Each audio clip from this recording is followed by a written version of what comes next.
Aspirant season 3 में आपने देखा कि संदीप भैया की हत्या कर दी गई है, लेकिन क्या आपको पता है उसके पीछे असली मास्टरमाइंड कौन है? जानने के लिए सुनिए आगे क्या होगा। रामपुर की सर्द सुबह, जहां कोहरा अभी छटा नहीं था, अभिलाष को एक बार फिर रामपुर का डीएम बनाकर भेजा गया था। लेकिन इस बार उसके कंधों पर विकास की नहीं, बल्कि अपने सबसे आदर्श संदीप भैया की मौत की जांच की जिम्मेदारी थी। अभिलाष की आंखों में अब वो पहले जैसी चमक नहीं थी। उसकी जगह एक गहरी, शांत आग ने ले ली थी। नरेंद्र सर ने उसे एक स्पेशल टास्क फोर्स का हेड बनाया था, ताकि वो रेत माफियाओं को जड़ से खत्म कर सके। लेकिन जमीनी हकीकत फाइलों से बहुत अलग थी। अभिलाष अपने ऑफिस में बैठा लगातार 15वीं बार सीसीटीवी फुटेज को रिवाइंड कर रहा था। स्क्रीन पर वही दो चेहरे नजर आते जिन्होंने संदीप भैया पर गोली चलाई थी। लेकिन फुटेज इतनी धुंधली थी और चेहरा ढका था कि चेहरे साफ नहीं दिख रहे थे। बाइक का नंबर भी फर्जी था। सिस्टम को बाहर से देखना और अंदर से जीना, दोनों में बहुत फर्क है अभिलाष। संदीप भैया की कही हुई बातें उसके कानों में गूंज रही थीं। अभिलाष ने रामपुर के एसपी और अपनी टीम के साथ मिलकर कई लोकल गुंडों को उठाया।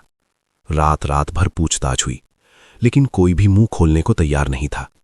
रेत माफियाओं ने भी अपना काम करने का तरीका पूरी तरह बदल लिया था। पुलिस की गाड़ी का सायरन बजते ही वो अपनी गाड़ियां छोड़कर गायब हो जाते थे। सिस्टम का पहिया जैसे जाम हो गया था। एक दिन रामपुर के एक छोटे से थाने में एक मामूली चोर को पकड़ा गया। पुलिस वाला उसे चोरी के इल्जाम में बुरी तरह पीट रहा था।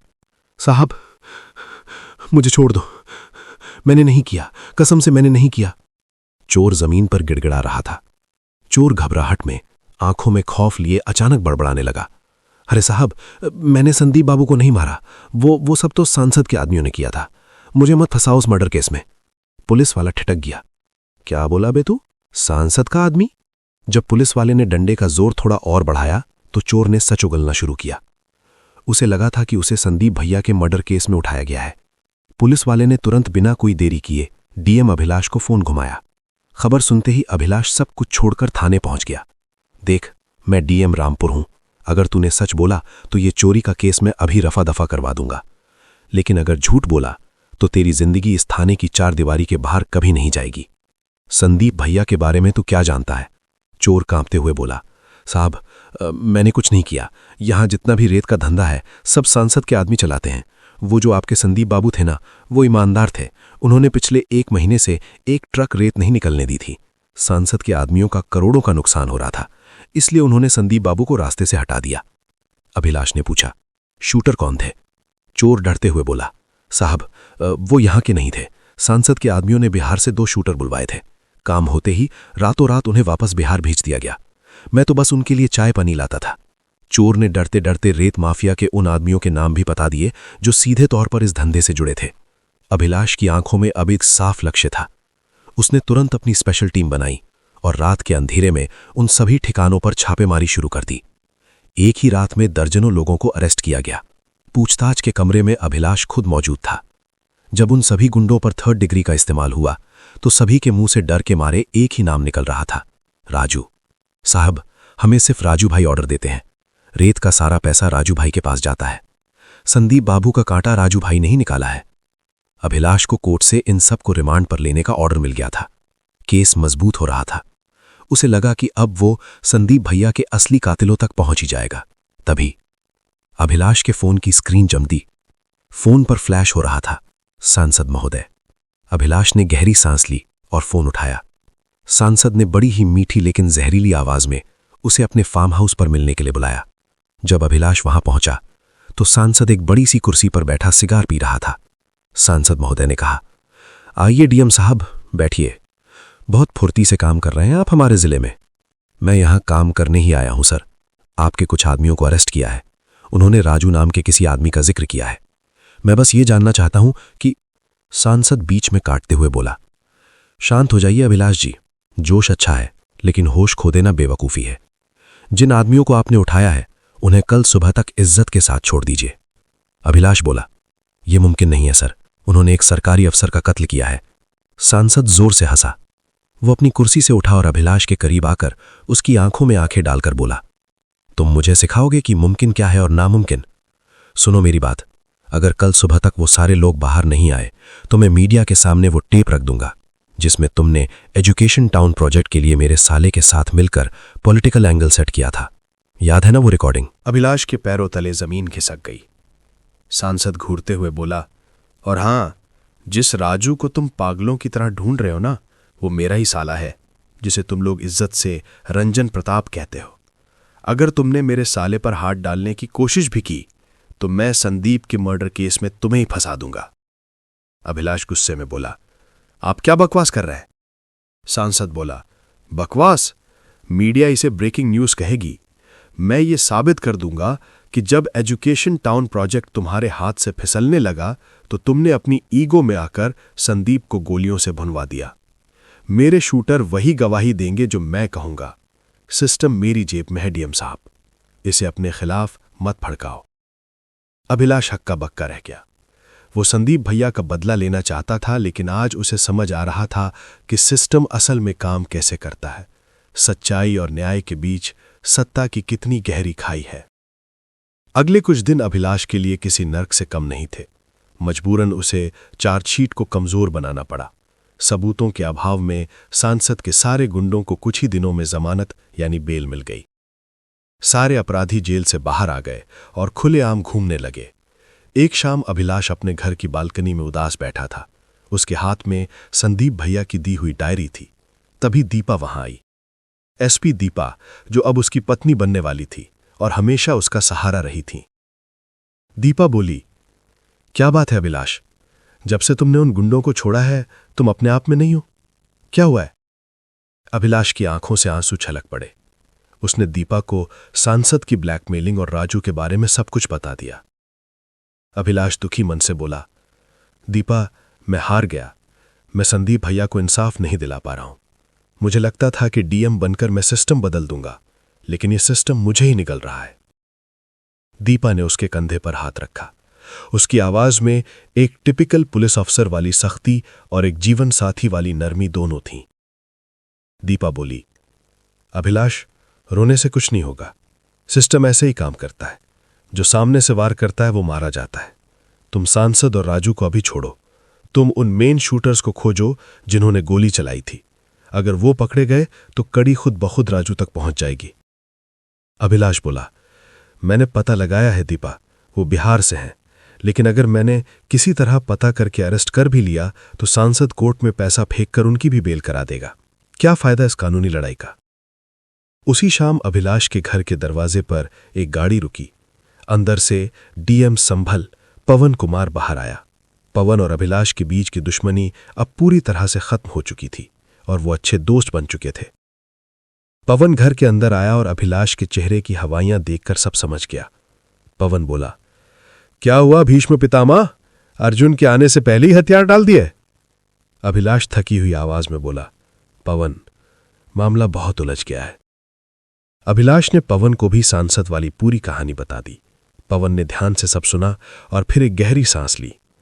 पवन बोला, मैं जानता हूं अभिलाष कि इसमें सांसद इन्वॉल्व है। अगर हम उसके खिलाफ जाकर सीधे तौर पर कुछ करेंगे तो हमारा ट्रांसफर तो होगा ही, साथ में उन सबको फिर से बेल मिल जाएगी।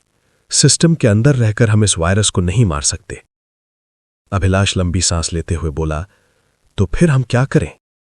पवन आंखों में खतरनाक चमक लिए बोला, ऐसा करते हैं, बदला हम खुद लेते हैं। कानून की किताब को कुछ दिन के लिए दराज में रख देते हैं। मेरा एक पुराना दोस्त है कुंदन, वो एक तेज तर्रार आईपीएस अफसर है। हम उसकी मदद ले सकते हैं। अभिलाष, पवन और कुंदन ने मिलकर एक सीक्रेट टीम बनाई। उन्होंने तय किया कि अब वो कोई परमिशन नहीं लेंगे। उन्होंने गैर कानूनी तरीके से सांसद और उसके साले राजू का फोन टैप करना शुरू कर दिया। हफ्तों तक रोज रात को वो बंद कमरों में उनकी रिकॉर्डिंग सुनते। काफी दिनों बाद उन्हें एक पैटर्न समझ आया।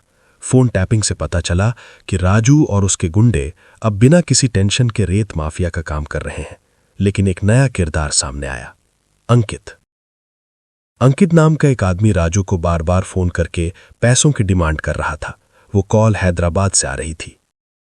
कुंदन बोला, ये अंकित कौन है और राजू जैसे गुंडे से पैसे कैसे मांग रहा है? अभिलाष मोबाइल देखते हुए बोला, हैदराबाद। मेरा एक बैचमेट हैदराबाद में पोस्टेड है। वो एक कड़क पुलिस ऑफिसर है। हमें इस अंकित को उठाना होगा। अभिलाष ने तुरंत अपने दोस्त को सारी बात बताई। कुछ ही दिनों में हैदराबाद में जब अंकित एक रात शराब पीकर घर जा रहा था तो अभिलाष के दोस्त ने जानबूझकर उसकी बाइक का एक छोटा सा एक्सीडेंट करवा दिया और उसे ड्रिंक एंड ड्राइव के केस में अंदर कर दिया। अंदर करते ही पुलिस ने उसका मोबाइल जब्त कर लिया। जब मोबाइल का डेटा एनालाइज किया गया तो पुलिस के होश उड़ गए। अंकित के फोन में संदीप भैया, पवन और खुद अभिलाष के छुपकर खींचे गए फोटोज थे। अभिलाष के दोस्त ने एक खेल खेला। उसने अंकित के बैग में एक गैर कानूनी पिस्तौल रखवा दी और उस पर फर्जी आर्म्स एक्ट लगा दिया। हैदराबाद का अफसर अंकित से पूछा, सुन बे, या तो तू जिंदगी भर आर्म्स एक्ट में चक्की पीसेगा या फिर सरकारी गवाह बनेगा, सच बता, ये फोटोज किसके हैं? अंकित टूट गया। उसने कांपते हुए सब उगल दिया। साहब, मुझे राजू भाई ने कॉन्ट्रैक्ट दिया था। अफसर संदीप के कारण उनका धंधा ठप पड़ा था। मैंने बिहार के 2 शूटर सोनू और मोनू को हायर किया, जो पहले भी मेरे लिए काम कर चुके थे। संदीप का काम तमाम करने के बाद राजू ने मुझे साउथ इंडिया छुपने के लिए भेज दिया। अफसर गर्जा, तो फिर तू राजू को ब्लैकमेल क्यों कर रहा था? अंकित बोला, साहब, न्यूज में देखा कि केस में बहुत इंक्वायरी हो रही है, तब मैं चुप था। राजू ने मुझे मेरा पूरा पेमेंट भी कर दिया था, लेकिन जब मुझे पता चला कि अब केस शांत हो गया है और राजू आराम से पैसे छाप रहा है तो मेरे अंदर का लालच जाग गया। मैंने उससे और पैसे मांगे, लेकिन वो दे नहीं रहा था। अंकित की निशानदेही और मोबाइल डेटा की मदद से बिहार में छुपे उन दोनों शूटर्स सोनू और मोनू की लोकेशन भी ट्रेस कर ली गई। एक शाम अभिलाष, पवन और कुंदन एक सेफ हाउस में बैठे थे। अभिलाष बोला, हम एक ऐसा तगड़ा केस बनाते हैं कि ये लोग कभी जेल से बाहर ना आए, सारे सबूत हमारे पास है। कुंदन हंसते हुए बोला, अभिलाष बाबू, आप अभी भी किताबी बातें कर रहे हैं। इस सब का सीधा कनेक्शन सांसद से है। कोर्ट में पहुंचते ही गवाह मुकर जाएंगे, सबूत गायब हो जाएंगे। वो ऐसा कभी होने नहीं देगा। पवन ने सहमति में सिर हिलाते हुए बोला, कुंदन सही कह रहा है अभिलाष, ऐसा करते हैं, इन तीनों को बाहर ही खत्म कर देते हैं। सांसद के साले राजू को बाद में देखेंगे। अभिलाष कुछ देर चुप रहा। उसका जमीर उसे कचोट रहा था, लेकिन संदीप भैया का चेहरा उसकी आंखों के सामने आया, जो हमेशा सच्चाई के लिए लड़े और सिस्टम ने उन्हें मार दिया। अभिलाष ने अपनी आंखें बंद की और धीरे से कहा, ठीक है, प्लान क्या है? टीम ने सबसे पहले अंकित को निशाना बनाया। उन्होंने जानबूझकर अदालत में कमजोर दलीलें दी, जिससे अंकित को आसानी से बेल मिल गई। अंकित को लगा कि राजू ने उसे बचा लिया है। अंकित की एक सबसे बड़ी कमजोरी थी देसी दारू। वो हैदराबाद से भागकर सीधे उत्तर प्रदेश के एक छोटे से गांव में अपने पुराने ठेके पर पहुंचा। अभिलाष और उसकी टीम कई दिनों से उसके पैटर्न को फॉलो कर रहे थे। जिस दिन अंकित वहां पहुंचने वाला था, कुंदन के एक खास आदमी ने उस ठेके के शराब बनाने वाले उपकरणों में केमिकल मिलाकर कुछ ऐसा बदलाव कर दिया जिससे वो देसी शराब जहरीली बन गई। उसी शाम पुलिस की एक टीम ने उस ठेके की तरफ जाने वाले रास्ते पर नाकेबंदी कर दी। जो भी शराबी ठेके की तरफ जा रहा था, पुलिस उसे रूटीन चेकिंग के नाम पर अरेस्ट कर रही थी और अपनी जीप में बिठाकर पूरे शहर में घुमा रही थी। नतीजा ये हुआ कि उस शाम ठेके पर कोई नहीं पहुंचा सिवाय अंकित के। अंकित ने खुशी खुशी वो जहरीली दारू पी और कुछ ही घंटों में उसके मुंह से झाग निकलने लगा और वो वहीं तड़प तड़प कर मर गया। अगले दिन न्यूज में आया कि जहरीली शराब पीने से एक अज्ञात व्यक्ति की मौत। प्रशासन ने ठेका सील किया। किसी को शक तक नहीं हुआ। अब बारी थी बिहार के उन दोनों शूटर्स की। पवन कुमार ने बिहार में अपने एक आईपीएस दोस्त की मदद ली। पवन के दोस्त ने सोनू को एक गाड़ी में गैर कानूनी शराब, जो बिहार में बैन है, रखने के फर्जी केस में फंसा दिया। सोनू को जेल हो गई, लेकिन योजना के अनुसार 4 दिन बाद ही उसे जमानत पर छोड़ दिया गया। जैसे ही सोनू जेल के दरवाजे से बाहर आया, उसे लगा वो आजाद है, लेकिन अगली ही गली में एक काली स्कॉर्पियो रुकी। अभिलाष की टीम ने उसे तुरंत किडनैप कर लिया। गाड़ी के अंदर सोनू को बुरी तरह पीटा गया। कुंदन बोला, चुपचाप अपने पार्टनर मोनू को कॉल लगा और उसे हाईवे वाले पुराने ढाबे पर बुला। अगर जरा सी भी चालाकी की तो तेरे टुकड़े करके कुत्तों को खिला दूंगा। डर के मारे सोनू ने मोनू को कॉल किया और कहा कि जल्दी से हाईवे वाले ढाबे पर आजा, मिलना है। मोनू के हामी भरते ही कुंदन ने सोनू के सिर में गोली मार दी। सोनू की लाश को हाईवे के पास एक सुनसान जंगल में ले जाकर जला दिया गया ताकि उसकी पहचान कभी ना हो सके। उधर मोनू हाईवे पर अपनी बाइक लगाकर सोनू का इंतजार कर रहा था। तभी कुंदन का एक शूटर वहां पहुंचा। उसने मोनू को संभलने का मौका तक नहीं दिया और उसे वहीं ढेर कर दिया। जिस शूटर ने मोनू को मारा था, वो अपना कोई भी सामान वहां नहीं लाया था। वो अपने साथ सोनू का मोबाइल लेकर आया था। हत्या के बाद वो शूटर वहां से भागा और कुछ किलोमीटर दूर जाकर उसने सोनू का वो मोबाइल एक गहरी नदी में फेंक दिया। अगले दिन अखबार की सुर्खियां थीं, पैसों के लेन देन को लेकर 2 अपराधियों में गैंगवार। सोनू ने अपने ही साथी मोनू का मर्डर किया और मोबाइल फेंक कर फरार। पुलिस सोनू को ढूंढ रही थी, जो असल में राख बन चुका था। अभिलाष, पवन और कुंदन अपने सेफ हाउस में बैठे न्यूज देख रहे थे। 3 मोहरे काटे जा चुके थे और किसी को हवा तक नहीं लगी थी। अभिलाष ने संदीप भैया की तस्वीर की तरफ देखा। उसकी आंखों में अब कोई पछतावा नहीं था। अभिलाष खुद से बड़बड़ाते हुए बोला, प्यादे खत्म हो गए संदीप भैया, अब वजीर की बारी है।